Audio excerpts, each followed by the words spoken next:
When we're talking about empathy in the workplace, one of the things that we really want to have a conversation about is the actual practice of diversity and inclusion. We don't want to utilize diversity and inclusion as tick box exercises. What we want to do is actually prioritize and practice diversity and inclusion in the workplace with the aim of increasing employee happiness and employee satisfaction. These are both the benefits and the challenges of workplace diversity, and these are important goals for companies to have. When we're talking about diversity, we're talking about appreciating the differences between people in the workplace. So diversity is the practice or the quality of involving people with a wide range of backgrounds and experiences from a wide range of different social and ethnic backgrounds, people of different genders, sexual orientations, physical abilities, mental abilities, people with different lifestyles, different life experiences, younger, older, political beliefs, people from different geographical locations and cultural backgrounds. Diversity is really about acknowledging that we're all different and actually looking for people that are different to us. This is what engaging in diversity is about. Diversity and inclusion are vital parts of a workplace culture. I'm not talking about any workplace culture. I'm talking about a healthy workplace culture. Not only are they important for the well-being of a company's employees, but they also benefit the business itself. Employees are far more likely to be happier and to perform well in an environment where they can be their authentic selves, where they feel safe to be who they are. In an environment where diversity, inclusion, and empathy are a priority, the whole point of diversity and inclusion is that everyone, not just unrepresented or underrepresented groups, but everyone is confident in their ability to help boost morale, help boost happiness, help boost employee engagement across the entire team, because happiness and morale and employee engagement tend to be stronger when people can be their authentic selves.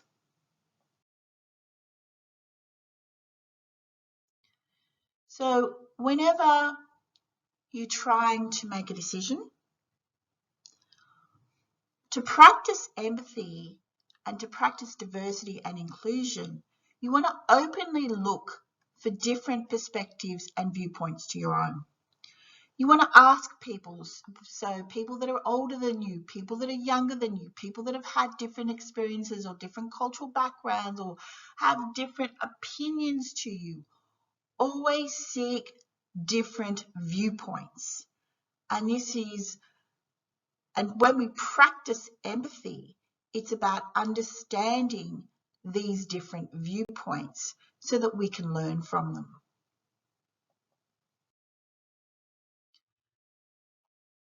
Within a diverse workplace,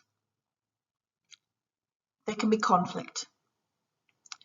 And when we practice empathy and we practice diversity and we practice inclusion, they're just not tick boxes, we actually practice them.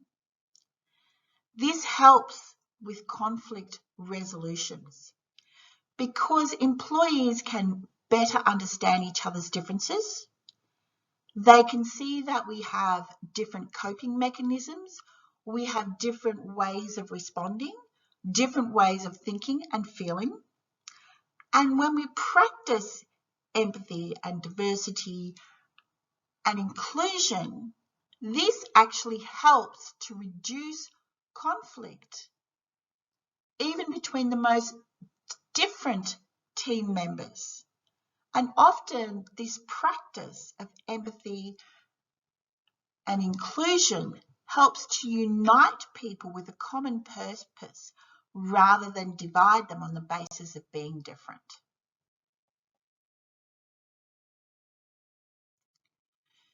To recap, the benefits of diversity and inclusion in the workplace is about being open, about being clear that when we're looking for new ideas, we want to have lots of different opinions from people that have different perspectives. When we're looking to do research, again, the same thing. When we're trying to innovate, again, the same thing. We want different opinions. When we're making decisions and we're looking at what direction our team are going to take in the future, again, we want to practice empathy and diversity and inclusion in the workplace. And we also want to call it out when this doesn't happen. So if somebody wants to select a team for a new project and they only select people that are very like them, that have the same opinions to them, this is not going to be a healthy team. So we call it out. We suggest that people have teams of people that are completely different, have different perspectives and different ways of looking at things. So you want to include different perspectives in reports, in visuals, in presentations, in discussions, in debates, and you want to call it out when different viewpoints or perspectives are not represented, discussed, or debated in decision making. Practicing empathy asks of us to listen and understand others that have different views to that of our own.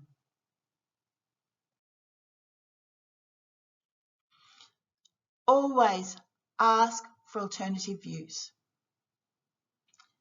If you don't get alternative views, then pause.